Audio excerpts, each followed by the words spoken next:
What's up, everybody? Welcome back to another episode of the Ben Tom Show. Thanks for coming back, guys. My personal favorite casting choice of Ellie from The Last of Us is now here in figure format. Of course, I'm talking about Rain Carradine from Hot Toys, of course, Alien Romulus. But let's be honest here, the figure does look pretty solid, but I definitely have some thoughts on it as well. So guys, stick around. If you guys like the video, hit the like button, smash the subscribe if you're new to the Ben Thomas Show, and let's get into it. I give you Ben Thomas Showdown. Here we go.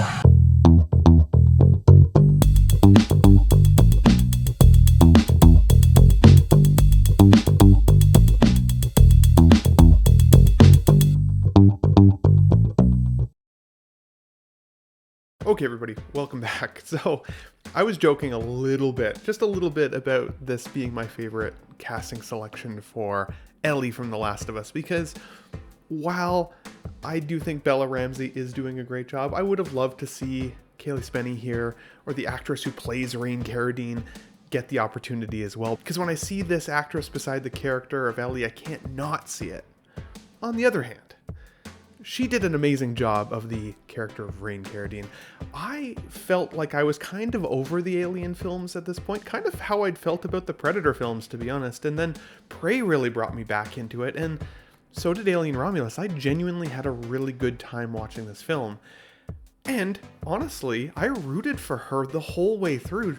The actress did an amazing job of making me care not only about her, but her relationship with her android brother, and kind of all of these hooligans that she's surrounded by. But you know that they're just cannon fodder for the alien, right? You know they're just going to mostly end up dead. And hopefully this one will end up lasting the test of the film. And so I'm happy that Hot Toys is giving us this character. I'm curious to see what the price point's going to be like, because honestly, I've been finding that prices have been going up a little bit lately, so that's a bit of a concern, so we'll see. She's a smaller sized character, so I wouldn't think she's going to be massive in price by any stretch. And it brings up an interesting debate. Should smaller scale characters be less expensive than a regular size 12-inch figure? I know that argument happens a lot, especially when we talk about hobbits and other characters like Yoda, but if you put this much time into the sculpt and everything else, should it be cheaper? So let me know what you guys think on that. But this figure, I think, does look pretty good. I think the likeness is definitely there for Rain, especially when I see kind of a side-by-side photo with the actress. And while I don't think it's 100% perfect, I also don't always think it's fair to compare photos directly with the actress like I tend to do. So I know I'm at fault a little bit there, but I still see this sculpt as being at least an 8.5, honestly.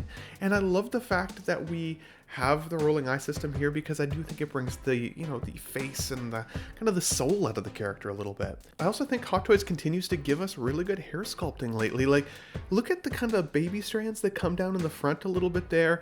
The piece that comes over her eyes, I think looks really nice as well.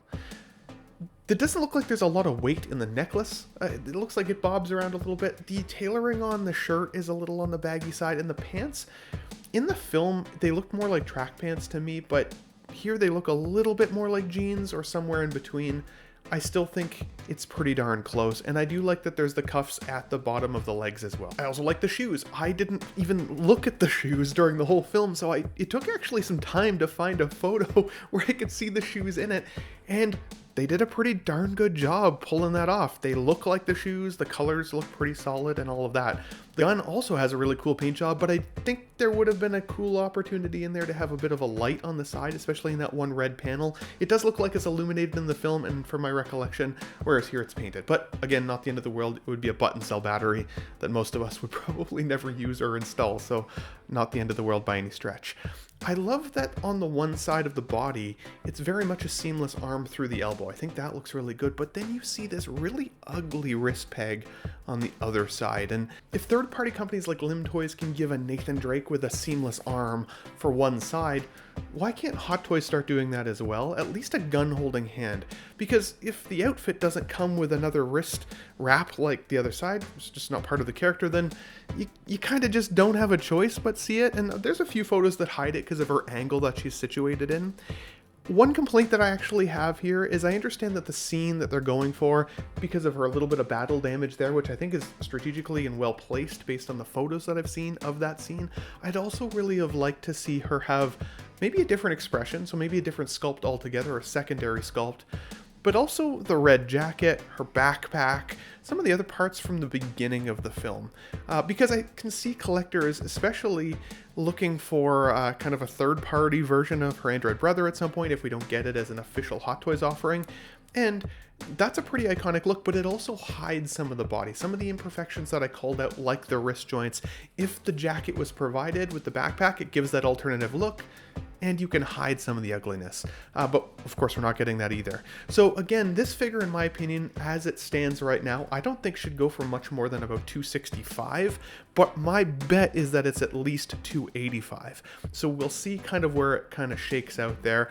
Of course, the face hugger creature is really cool and well painted. I like the base. I love that she comes with that memory chip reset card and everything. Like, that's all good stuff. Even the selection of hands looks fine.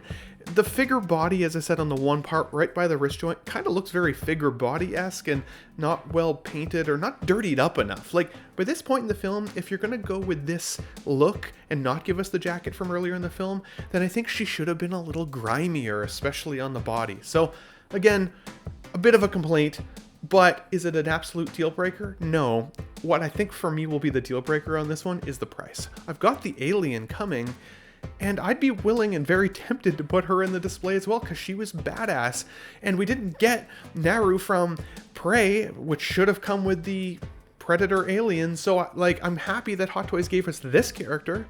But if the price isn't great, if it's more than $265, then it has to be one of those gut checks of, do I need it versus everything else that's awesome that I also know is around the corner and coming. She was a cool character, but she also wasn't a Ripley for me either.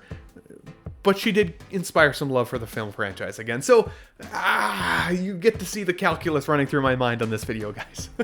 But, of course, I'm going to pass the question back to you.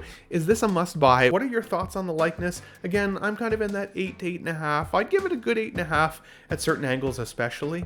And I really like the accessories and the hair and those bits. But I do think that there's some improvements that they could have been made. But let me know what you guys think in the comments down below. If you like the video, guys, of course, hit the like button, smash the subscribe if you're new to the Ben Thomas Show, and we'll catch you on the next one. Thanks for watching, everybody.